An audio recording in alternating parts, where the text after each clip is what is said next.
الطري والمصري خذوها مني، خصوصا القطريين. اذا ما عنده رفيق مصري حياته ناقصه. طري اذا لف العالم كله ولا راح مصر حياته ناقصه. القطري اذا ما تكلم مصري حياته ناقصه. القطري اذا ما تعلم خفه الدم المصري حياته ناقصه. عشان كذا اقول لكم ان الشعب المصري مختلف تماما. مهما لفيت العالم كله راح يكون المصري صاحب اخف دم ممكن تشوفه في حياتك.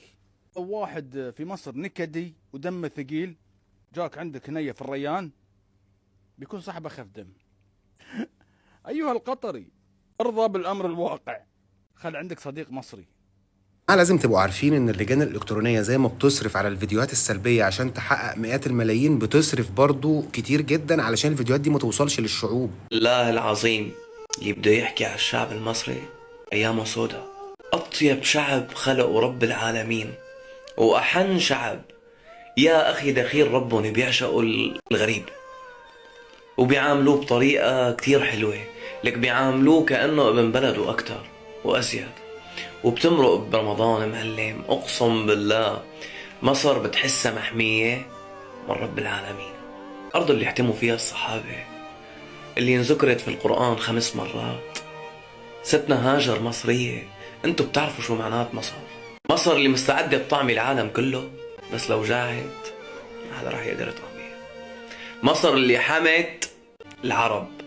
الله يديم الأمن والأمان عليكم. كل الحب من إنسان سوري عاش فيكي 14 سنة. يا جماعه انا بشاهدكم ان العمل اللي انا بعمله ده عمل خالص لوجه الله الكريم، واي حد بيعلق تعليق سلبي انا غير مسؤول عنه. انا زهقت من مسح التعليقات. يعني انا بحاول ان انا اكشف على الشيء الايجابي اللي موجود في الشارع المصري. لقيت في فتن بتدور في التعليقات انا بريء منها. انا زهقت من المسح. انا كل شويه اخش امسح امسح امسح، مش عارف اوصل. في تعليقات كتير جدا.